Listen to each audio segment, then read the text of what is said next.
And so the case study I kind of want to bring up to you is Netflix versus Blockbuster. I think most of us are very familiar with these stories because we all know Netflix very well. Most of us have accounts, and we were all bummed when they had us kick ourselves off our parents' or our family's friends' accounts.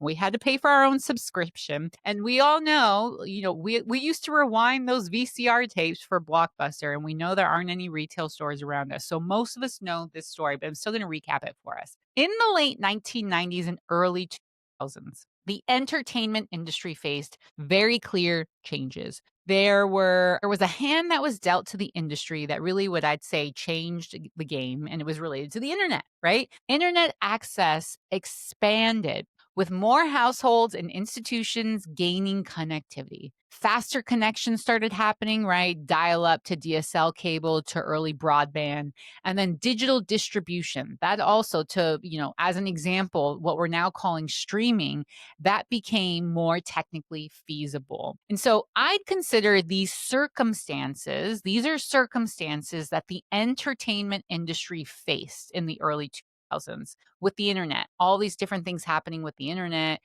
digital distribution. These are what I'm calling neutral circumstances.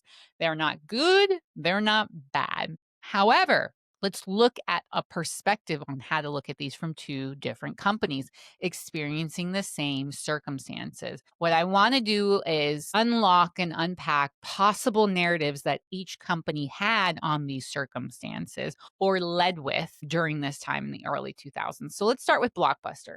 So during this time, Blockbuster was the market leader.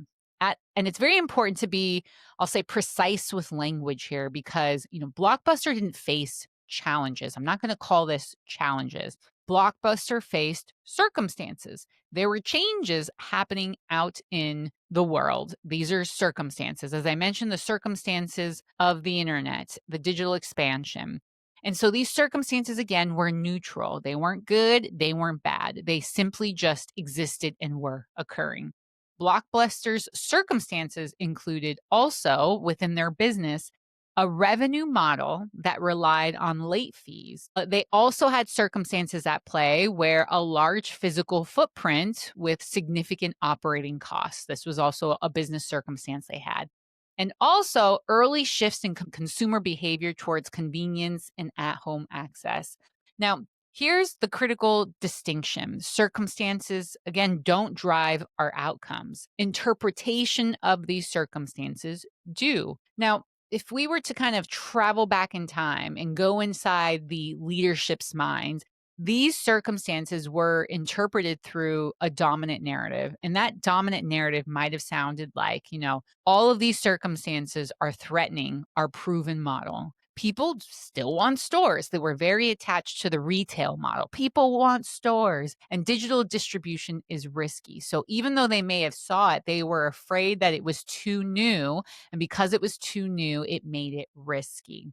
Now, if you hear those narratives on how you can interpret a circumstance, this threatens our proven model, people still want stores, digital distribution is risky, let's bring it into the results model. That narrative drives feelings of fear, defensiveness, anxiety about losing control, right?